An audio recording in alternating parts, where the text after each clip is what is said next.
Bonsoir Stéphane Moller, Bonsoir Olivier. président et fondateur du cabinet Via Wealth Management. On répond ce soir, Stéphane, à Patrick et Julie qui envisagent de se marier sous le régime de la communauté universelle. Qu'en pensez-vous ? Eh bien déjà que c'est original. Mais la communauté universelle est un régime matrimonial pouvant être choisi avant le mariage, via un contrat de mariage ou à la suite d'un changement de régime matrimonial. C'est un régime mettant en commun tous les biens des époux. Oui, tous les biens présents et à venir possédés par les époux sont effectivement mis en commun, qu'ils aient été acquis avant ou pendant le mariage et peu importe leur origine ou leur mode de financement.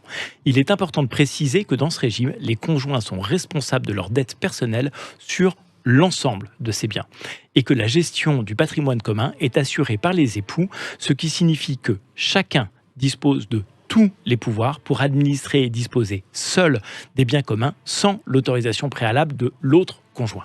Sauf pour les actes importants, je pense à l'achat, la donation ou la vente d'immeubles, par exemple. Alors souvent, les époux mariés sous le régime de la communauté universelle font insérer dans leur contrat une clause d'attribution intégrale aux survivants. Quel est l'intérêt d'ajouter cette clause au contrat, justement ? Eh bien, cette clause est un avantage matrimonial irrévocable.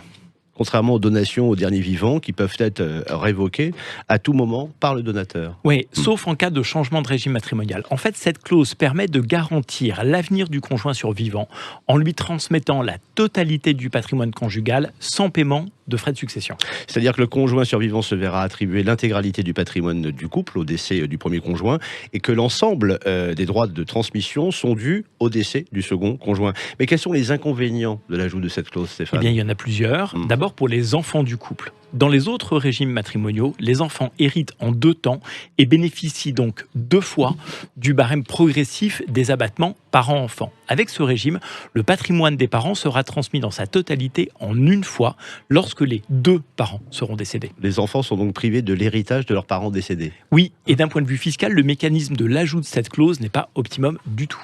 Les dettes sont donc communes, qu'elles aient été contractées avant ou après le mariage, mais que se passe-t-il en cas de divorce ou de séparation ? Eh bien, dans ce cas, le patrimoine est partagé en 2 parts égales.